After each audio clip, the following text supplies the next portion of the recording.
तो हाय दोस्तों, this is Sohail Nagori. Welcome to mister genius के रिएक्शन। तो दोस्तों, आज हम रिएक्शन देने वाले हैं। आकाश बनर्जी का एक नया वीडियो आया है। Is Modi government bringing Golwalkar's dream to life at what cost to India. तो दोस्तों, बिना समय गवाए वीडियो को स्टार्ट करते हैं, तो बने रहिए वीडियो के साथ में।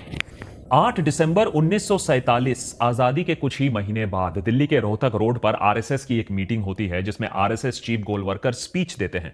करीबन 2500 आरएसएस वॉलंटियर्स हाजिर होते हैं। इस मीटिंग में बाहर का कोई भी अलाउड नहीं होता है, लेकिन वहां पर करतार सिंह, एक प्लेन क्लोथ्स पुलिसमैन, मौजूद होते हैं। वो अपने रिपोर्ट में दर्ज करते हैं कि गोलवरकर ने अपने स्पीच में क्या कहा। दुनिया की ऐसी कोई ताकत नहीं है जो मुसलमान को हिंदुस्तान में रख सके, उसको देश छोड़ना ही पड़ेगा। मुसलमान हिंदुस्तान में बाकी नहीं रहेगा। रही बात गांधी की, तो हमारे पास उसे चुप कराने के भी तरीके हैं।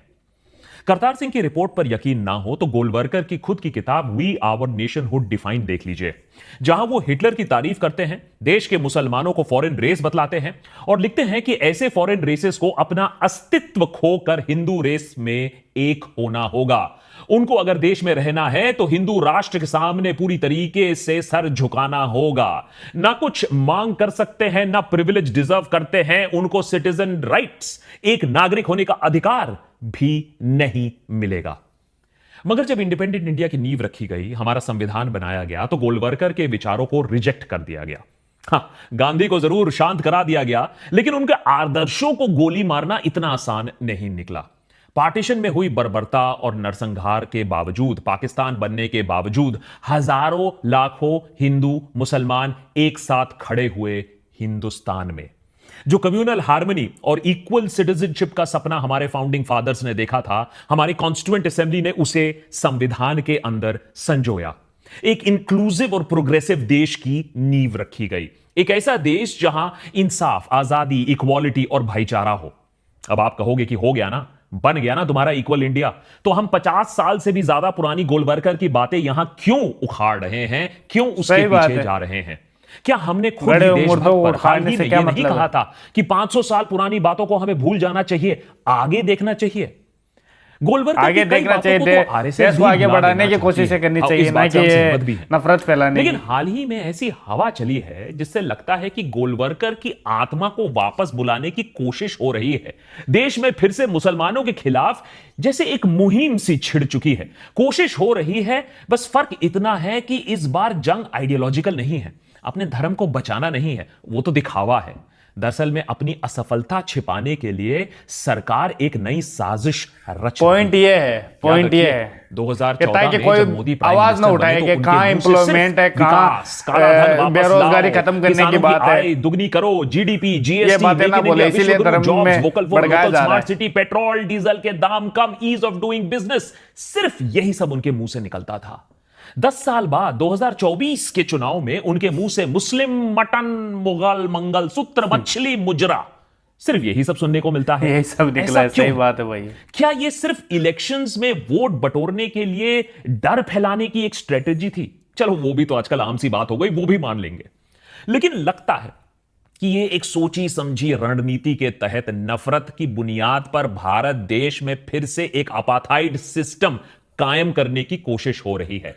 वो सिस्टम जिसका सपना गोलवरकर ने देखा था दशकों पहले, एक सेकंड क्लास ऑफ सिटीजनरी बनाना, जिसे रिलीजियस मेजॉरिटी शक की निगाहों से देख पाए, जिसे देश के सारे प्रॉब्लम्स के लिए ब्लेम किया जा सके, जिस सेकंड क्लास सिटीजनरी के पास सिर्फ 2 ऑप्शन हो, या तो सर झुका के चलो या तो सर बचा के देश से बाहर निकलो। अपार्थाइड उस बीमारी का नाम है जिसे बहुत लंबे अरसे तक हमने साउथ अफ्रीका में देखा था।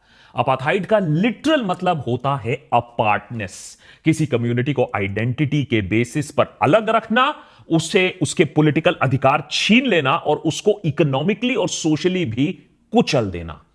अपार्थाइड की सोच इस बुनियाद पर, इसकी जस्टिफिकेशन इस नींव पर टिकी हुई है कि व्हाइट अलग सभ्यता, ब्लैक अलग सभ्यता, ये साथ में अगर आ जाए तो कलेश होना पक्का है। क्या ये एक महज इत्तेफाक है कि आज हमारे देश में भी हर दिन हम ऐसी धार्मिक अपार्थाइड के वारदातें देखते आए हैं? अब तो इतना कॉमन हो गया है एक दिन एक मुसलमान डॉक्टर, पढ़ा लिखा इंसान, मुरादाबाद के हाउसिंग सोसाइटी में घर क्या खरीद लेता है, बखेड़ा खड़ा हो जाता है, जुलूस निकाले जाते हैं। वो हम पूरी सोसाइटी को बिना अवगत कराए उन्होंने अपना घर एक गैर संप्रदाय के व्यक्ति को बेच दिया। डॉक्टर इकरा चौधरी है, देखिए गैर संप्रदाय का व्यक्ति हमारे पीजीआई सिटी में मंदिर के वो भी सामने आकर रहे, तो हम इसका कड़ा विरोध करते हैं। हमारी बहन बेटियों की सुरक्षा का सवाल है। क्या उस हुआ? बेचारे क्या मुसलमान सेंस डॉक्टर को हुआ वहां यार? से घर बेचकर भाग जाना पड़ता है। देश की राजधानी में सत्ताधारी पार्टी के क्या हो रहा है काउंसलर भाई? रेडी वालों को उनका नाम पूछते हैं, मुसलमान होने पर पूरा नाम लिखने को बोलते हैं, छापो सामने। लड़के इंसानियत तो जैसे खत्म ही हो गई है। तो यहाँ पे यार अपना नाम लिखो, पहले नाम नहीं लिखोगे तो जमा हो जाएगी जल्दी। सेग्रीगेशन फुल फ्लो में चल रहा है, वो भी कैमरा के खुलेआम सामने। धमकी। एक सिटिंग हाई कोर्ट जज भरी सभा में माइनॉरिटीज को गलियाते हैं। लेकिन जो कठमुल्ला है, जिसे कह लीजिए आप, क्योंकि वो देश के लिए घातक हैं, बिगाड़ने वाले लोग हैं, जनता को बरगलाने वाले लोग हैं, देश आगे न बढ़े इस प्रकार के लोग हैं, उनसे सावधान रहने की जरूरत है। और ये भी कहते हैं कि भाई संविधान तो मेजॉरिटी के अनुसार ही चलेगा। हमारे देश भाई की इलाहाबाद के अर्थव्यवस्था फिसल रही हाई कोर्ट है, ये के बात चीफ छिपाई नहीं जस्टिस छुप ऐसी रही। बातें कर रहे हैं। क्या इसीलिए अब ऐसी धर्म के नाम पर धार्मिक बातें कर रहे हैं, ऐसी बहकावे वाली बातें कर रहे हैं, माइनॉरिटीज का इकोनॉमिक बॉयकॉट, हेट फैलाने वाली बातें कर रहे हैं। प्लेसेस ऑफ वर्शिप तो क्या होगा? हमला, ये सब हमारे हिंदू धर्म को वेपनाइज करके क्या एक पॉलिटिकल हिंदुत्व के रूप में डालकर देश को फिर से नफरत में झोंकने का प्रयास किया जा रहा? अगर लग तो सवाल यही का रहा है। जवाब है हाँ, तो कुछ टाइम के लिए तो यह काम जरूर करेगा, यह बात मैं मानता हूं। मेजॉरिटी को एक सेंस ऑफ एम्पावरमेंट, एंटाइटलमेंट मिलेगा, लेकिन इस खेल में हमारे देश में और उसकी छवि को, उसकी इकोनॉमी को, उसमें इन्वेस्टमेंट्स को गहरा चोट पहुंचेगा। अगर ऐसा अपार्थाइड सिस्टम हमारे देश में बन जाता है तो कौन इन्वेस्ट करेगा हमारे देश में? वो तो कम्युनिस्ट चाइना में जाकर पैसा डाल देंगे। क्या हाल होगा हमारे सोसाइटी का, जो हमेशा से अनेकता में एकता के फॉर्मूले से चलता आया है? ये तो चीजें खत्म नेता हो टाइप गई, लोगों को तो अनेकता में बस एकता, वोट से भारत की लगाव विशेषता है, है, लाइनें लेकिन स्कूल में बहुत देशभक्तों को तो सुनी है। देश से लगाव है। इसीलिए इस प्रोसेस को, इस षड्यंत्र को समझना जरूरी है। साउथ अफ्रीका में अपार्थाइड की नींव थी वहां के व्हाइट्स को ब्लैक से खतरा। यहां भी वही खतरा अब बनाया जा रहा है। अब सच में खतरा हो या ना हो, आईटी सेल तो बना ही देगी। इसीलिए सोशल मीडिया के हर साइट पर आपको भर भर कर फेक न्यूज मिलता है, आए दिन मिलता है। कितना भी फैक्ट चेक कर लो, हर दिन 5 नए फेक्स खड़े हो जाते हैं। और इसका एक क्लियर एजेंडा है, लव जिहाद, वैक्सीन जिहाद, पॉपुलेशन जिहाद, लैंड जिहाद, थूक जिहाद, यहां तक कि यूपीएससी जिहाद। कोशिश तो यही है कि एक नैरेटिव बनाया जाए कि इंडियन मुस्लिम्स ही देश के लिए सबसे बड़ा प्रॉब्लम, सबसे बड़ी चुनौती हैं। आपका बटुआ, आपकी नौकरी, आपके आसपास की हवा, पीने का पानी, महंगाई, ये सब आप भूल जाओ। इस बात पर फोकस करो कि हिंदू खतरे में है। ऐसा नहीं है कि प्रॉब्लम्स नहीं है, ऐसा नहीं है कि कोई कम्युनिटी ने गलती नहीं की है, सारे कम्युनिटीज में फॉल्ट लाइन होते हैं, लेकिन गोदी मीडिया यही फॉल्ट लाइंस को दिन रात छेड़ती रहती है। सरकार से सवाल पूछने की हिम्मत और औकात तो है नहीं वैसे में भी। उधर बॉलीवुड को भी वेपनाइज कर दिया गया है। केरला फाइल, साबरमती रिपोर्ट जैसी मूवीज बनती हैं। प्रधानमंत्री, अरे पूरा का पूरा सरकार, महकमा लगा पड़ता है मूवी को प्रमोट करने के लिए। एक पूरे सिस्टम के तहत लोगों में नफरत इंजेक्ट करने की कोशिश चल रही है। इतिहास को भी बदलने की कोशिश हो रही है। एक हिंदू अलग सभ्यता, एक मुस्लिम अलग सभ्यता, और इनमें हमेशा से ही जंग छिड़ा आया है। पर ऐसा है नहीं। हिंदुस्तान में हमेशा से ही एक सिंथेटिक कल्चर हमें दिखने को मिला है। बौद्ध, जैन, हिंदू, सिख, ईसाई, हां समय समय पर यहां भी कॉन्फ्लिक्ट्स हुए हैं, लेकिन बहुत समय तक, सेंचुरीज तक ये साथ में भी रहे हैं और साथ में बढ़े भी हैं।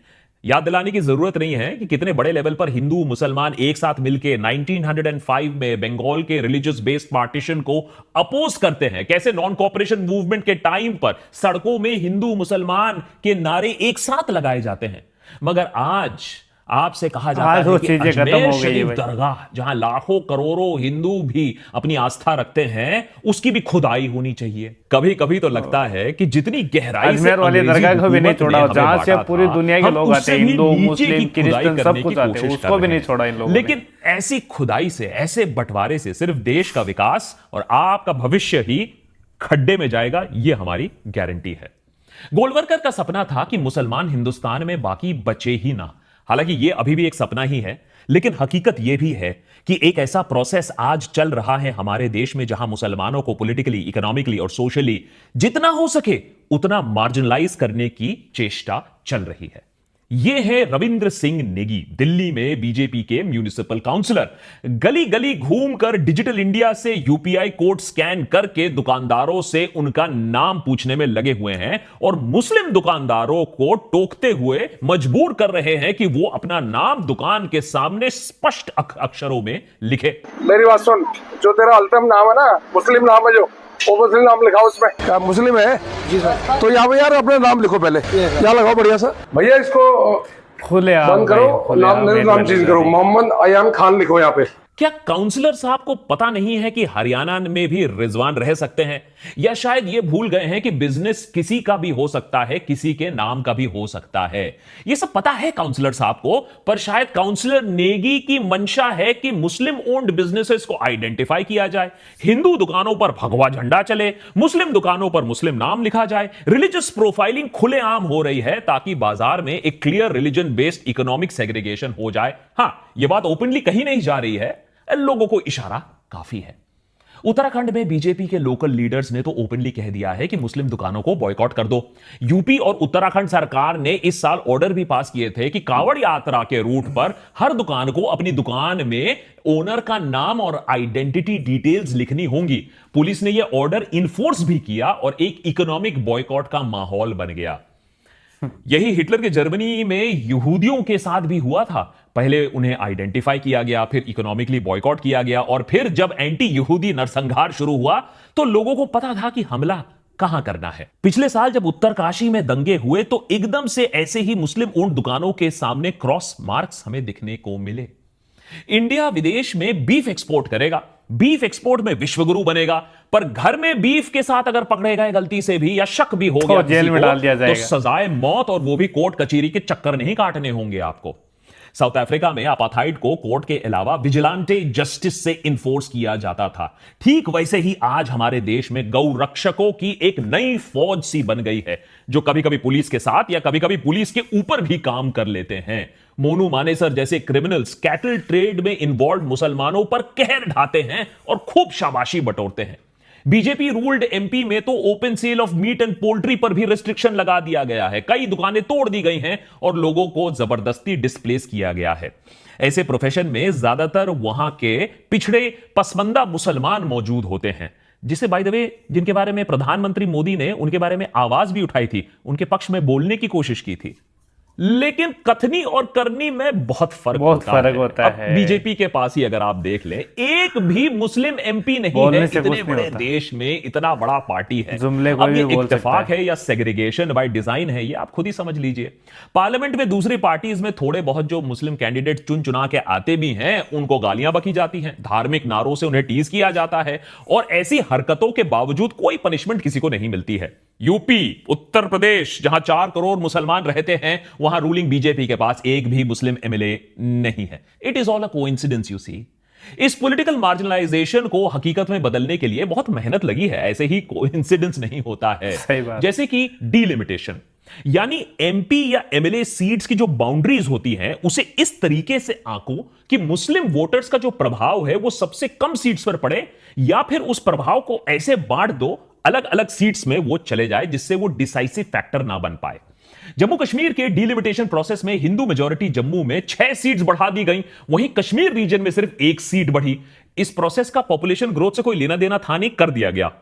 आसाम में डीलिमिटेशन उन सीट्स में देखने को मिला जहां मुस्लिम सिटीजन्स के वोट्स नतीजे डिसाइड करते हैं।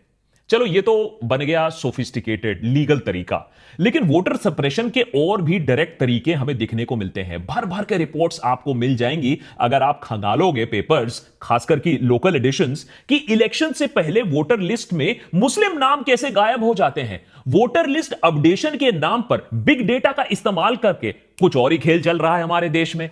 यह इल्जाम कई पार्टीज लगा तो चुकी हैं, लेकिन इलेक्शन कमीशन को अभी इसका क्लैरिफिकेशन देना है। फिर इलेक्शन के दिन पर भी आपको दिखने को मिलेगा कि कैसे मुस्लिम मेजॉरिटी बूथ्स में पुलिस प्रशासन वोटर्स को ही धमका रही है और लोगों को वोट डालने से रोक रही है। जिस संभल में हाल ही में वायलेंस हुआ, वहां 2024 जनरल इलेक्शंस के टाइम पर भी भर भर के रिपोर्ट्स आई थी कि कैसे पुलिस ने मुस्लिम वोटर्स पर फिजिकल असॉल्ट किया, उन्हें वोट नहीं डालने दिया। हाल ही में यूपी बाईपोल्स में भी ऐसे वायलेंट वोटर सप्रेशन के रिपोर्ट्स सामने आए हैं। तो एक सेक्युलर वर्किंग डेमोक्रेसी में अगर ये रिपोर्ट सामने आते तो फौरन कार्रवाई होती, लेकिन जो election commission anti Muslim hate speech पर कोई एक्शन नहीं लेती है, खुद बायस डिलिमिटेशन करवाती है, वो बस ऐसे ब्रेजन वोटर सप्रेशन की कड़ी निंदा कर सकती है, पर कोई खास एक्शन तो हमें लेते हुए नहीं दिख रहा है। रिलीजियस लाइफ में भी मार्जिनलाइजेशन काफी तेजी से चल रहा है। प्लेसेस ऑफ वर्शिप एक्ट को जिस तरीके से former chief justice of India DY Chandrachud ने कमजोर किया, उसके बाद तो मानो होड़ लग गई है कि भैया मस्जिदों के नीचे खुदाई कर दी जाए। जहां विकसित देश 50 साल आगे की प्लानिंग कर रहे हैं, वहां हम 500 साल पहले की गलतियां ढूंढ रहे हैं। हम पीछे चल रहे हैं, चीफ जस्टिस खन्ना पीछे की सोच रहे हैं कि ऐसे नई खुदाई पर और उनके पिटिशंस पर एकदम रोक लगा दी गई है, लेकिन देश के सामने अभी भी अयोध्या 2.0 का मंजर है जो फिर से हिंदुस्तान को उबाल में डाल सकता है। सामाजिक दौर पर हर तरीके से हिंदू और मुसलमान को अलग करने की कोशिश चल रही है। आपस में लव मैरिज करोगे? ना ना ना ना ना, वो तो लव जिहाद हो जाएगा, पूरी कायनात आ जाएगी इस शादी को रोकने के लिए। लिव इन रिलेशनशिप करोगे तो उत्तराखंड में तो लिव इन रिलेशनशिप के लिए भी रजिस्ट्रेशन मैंडेटरी कर दिया गया है। गर्लफ्रेंड बॉयफ्रेंड राजी, पर पुलिस आकर पूछताछ करेगी जरूर। धर्म के ठेकेदारों ने बार बार यह वार्निंग दे दी है, चेतावनी दे दी है कि धर्म बिना देखे अगर प्यार करोगे तो अंजाम बुरा हो सकता है तुम्हारे लिए। हो सकता है एक दिन हिंदू मुसलमान दोस्ती पर भी कोई रेगुलेटरी कानून बना दिया जाए। वैसे प्रोपेगेंडा इतना भारी और इतना इफेक्टिव हो चुका है कि कानून बनाने की जरूरत नहीं है। बहुत लोग पढ़े लिखे लोग, अर्बन लोग, मेरे तो बहुत दोस्त हैं हिंदू, मुसलमान दोस्त होना भी और अच्छे दोस्त हैं। देख लीजिए न्यूज लॉन्ड्री की यह रिपोर्ट। आप टीचर हैं तो क्या आपकी कुछ मुस्लिम फ्रेंड्स हैं, मुस्लिम दोस्त हैं आपके? नहीं सर, अभी तक मेरा कोई ऐसा कोई मेरे साथ ये लकी है कि मेरे साथ ऐसा कुछ नहीं हुआ अभी तक। मेरे पास कोई मुस्लिम दोस्त नहीं है नहीं या बनाया नहीं, शुरू से बनाया ही नहीं है। बातचीत करी, सब कुछ किया, लेकिन उस चीज लाइन में हम नहीं जाना कभी गए। उनकी और बताओ इस सब के पीछे उद्देश्य क्या है? अरे भाई, सेग्रीगेशन करोगे तभी तो शक पैदा करोगे, तभी तो झूठ परोस पाओगे। जैसे कि सबसे क्लियरली एविडेंट एग्जांपल गेटोइजेशन। कुछ एरियाज जहां सिर्फ मुसलमान रहेंगे, आपको वहीं रहना है, हमारे साथ मिलने की कोई जरूरत नहीं है। और अगर कोई इस गेटो से बाहर निकलकर मिलना चाहेगा, साथ में रहना चाहेगा, उसे वापस ढकेल दिया जाएगा। पिछले हफ्ते मुरादाबाद में पॉश सोसाइटी में डॉक्टर अशोक बजाज अपना मकान बेचते हैं। किसको? एक और डॉक्टर को, जिसकी फैमिली को वो 40 साल से जानते हैं। तो अब इसमें क्या दिक्कत है आप पूछोगे? दिक्कत यह निकल गई कि खरीदने वाला डॉक्टर एक मुसलमान निकला और इस बात को लेकर बवाल मच गया। प्रॉपर जुलूस निकाला गया, प्रदर्शन हुआ, डीएम से मांग की गई, तब जाकर वो तंग होकर मुसलमान कपल ने वो घर बेच दिया। तो गेटोइजेशन से भी हमें घिन आती है, प्रॉब्लम होती है। और अगर कोई इस गेटो से बाहर निकलता है, असिमिलेट होने की कोशिश करता है, तो उसमें भी हमें प्रॉब्लम आती है। वैसे गुजरात मॉडल में तो एक और ही अलग प्रोसीजर है, जहां डिस्टर्ब्ड एरियाज लॉ का मिसयूज करके हिंदू जगह में मुसलमान का घर खरीदना लगभग नामुमकिन बना दिया गया है। यह गुजरात मॉडल अब धीरे धीरे दूसरे स्टेट्स में भी लागू किया जा रहा है। आसाम में भी लैंड जिहाद का बहाना लेकर चीफ मिनिस्टर हेमंत बिस्वा ने कह दिया है कि वो ऐसा लॉ ला चुके हैं जिसके तहत अगर कोई हिंदू और मुस्लिम के बीच में रियल एस्टेट डील होता है तो पहले सीधा चीफ मिनिस्टर से परमिशन आपको लेना जरूरी होगा। देख रहे हैं आप फोकस कहां है हमारे देश का, हमारे देश के विकास का। इस पूरे पॉलिटिकल, इकोनॉमिक और सोशल मार्जिनलाइजेशन से इक्वल अपॉर्चुनिटी और status, liberty of expression, of worship का आइडिया जो होता है ना, उसको कुचल दिया जाता है। ऐसा लग रहा है कि एक सेकंड क्लास सिटीजनरी बनाने के लिए तैयारी पूरी हो चुकी है, बस अनाउंसमेंट की देरी है, फॉर्मलाइजेशन की देरी है। अपार्थाइड साउथ अफ्रीका में ब्लैक कम्युनिटीज के पास इंसाफ मांगने के लिए भी कोई जरिया नहीं था। आइए जल्दी से देखते हैं इंडिया में क्या हाल है। नेता से इंसाफ मांगोगे, कोई फायदा नहीं है। खुद नेता नफरत बांटने में, नफरत बोने में लगा हुआ है। दंगइयों और बलात्कारियों को माला पहनाने में वो बिजी है। दूसरी तरफ पुलिस तो खुद ही वोटर सप्रेशन में लगी हुई है, कम्युनल प्रोफाइलिंग कर रही है। और जब दंगे होते हैं तो दंगे रोकने का काम नहीं करती है। उल्टा ऐसी रिपोर्ट्स भी आ चुकी हैं कि पुलिस खुद ही एंटी मुस्लिम वायलेंस में भागीदारी रह चुकी है। दिल्ली माइनॉरिटीज कमीशन की अगर आप रिपोर्ट देखें तो कई पुलिस ऑफिसर्स के ऊपर यह आरोप लगाया गया है कि वो दंगइयों को नहीं रोकते हैं, खुद कम्युनल गालियां देते हैं और करने वाले ये काम कर रहे हैं। पुलिस इन्वेस्टिगेशन का काम एविडेंस कलेक्ट नहीं करती है, एविडेंस फैब्रिकेट करती है, फॉल्स एविडेंस का इस्तेमाल करके मासूमों को जेल में डालती है। प्रशासन से क्या ही उम्मीद रखेंगे जब यही प्रशासन बुलडोजर लेकर मासूमों के घर तोड़ देती है। Fourth pillar of democracy main stream media तो बहुत बड़ा जोक है, हम टाइम जाया नहीं करेंगे उनके बारे में बात करके। अब आते हैं जुडिशरी पर, द लास्ट स्टैंडिंग होप। उसका भी कैरेक्टर धीरे धीरे बदला जा रहा है। उमर खालिद का अगर आप एग्जांपल ले लें, बिना सबूत के यूएपीए जैसे एंटी टेरर लॉ के तहत 4 साल से भी ज्यादा जेल में है। अरे भैया गिल्टी है तो पनिश करो ना। लेकिन यहां तो आपने कोर्ट केस शुरुआत भी नहीं की और सुप्रीम कोर्ट हर बार किसी न किसी वजह से बेल एप्लीकेशन की सुनवाई नहीं करती है या तो बेल डिनाई कर देती है। 8 दिसंबर को इलाहाबाद हाई कोर्ट के जज जस्टिस शेखर कुमार यादव ने एक स्पीच में खुलेआम यह कह दिया कि देश की मेजॉरिटी कम्युनिटी के मुताबिक ही देश चलेगा। इस बात को साइड में रखें कि देश का संविधान होता है, उसके मुताबिक देश चलता है, लेकिन यह शायद आउटडेटेड बातें हो चुकी हैं। तो फाइनली क्रोनोलॉजी समझिए, पहले हेट कैंपेन, फिर सोशल पॉलिटिकल और इकोनॉमिक मार्जिनलाइजेशन कर दीजिए, फिर सेग्रीगेशन कर दीजिए, फिर पुलिस, मीडिया, जुडिशरी, इंसाफ के सारे दरवाजे बंद कर दो। उसके बाद जो एलिगेशन लगाना है, जो टैगिंग करना है कर दो और देश को भुनाते रहो इसी हेट में। अब आप कहोगे अरे इससे अपार्थाइड कहां से ले आ रहे हो? अपार्थाइड में तो इक्वल सिटीजनशिप को ही रद्द करना होता है और इंडिया में हिंदू मुस्लिम सबके पास इक्वल सिटीजनशिप राइट्स हैं। बात तो आपकी सही है। अपार्थाइड सिस्टम का जो आखिरी स्टेप होता है वो है ऑन पेपर इक्वालिटी को भी खत्म कर देना। इंडिया में ऑन ग्राउंड की अगर हम बात करें तो ऐसा ऑलरेडी होने की कोशिश हो चुका है। एक्टिविस्ट का कहना है कि सीएए एनआरसी के जरिए ऑन पेपर इक्वालिटी को भी खत्म करने की तो कोशिश ही हो रही है। जब आसाम में एनआरसी हुआ तो लाखों लोगों ने अपनी सिटीजनशिप वो साबित नहीं कर पाए। इनमें से कई हिंदू भी निकले, पर सरकार फिर सीएए ले आती है जिसके तहत मुसलमान को छोड़कर बाकी सारे कम्युनिटीज के माइग्रेंट्स का सिटीजनशिप प्रोसेस फास्ट ट्रैक किया जाता है। यानी जो हिंदू सिटीजनशिप साबित नहीं कर पाता है उसके लिए सिटीजनशिप का रास्ता बहुत आसान बना दिया जाता है, मगर मुसलमान के लिए नहीं। इंडिपेंडेंट भारत की हिस्ट्री में पहली बार ऐसा हुआ कि धर्म के आधार पर सिटीजनशिप डिसाइड हो गया।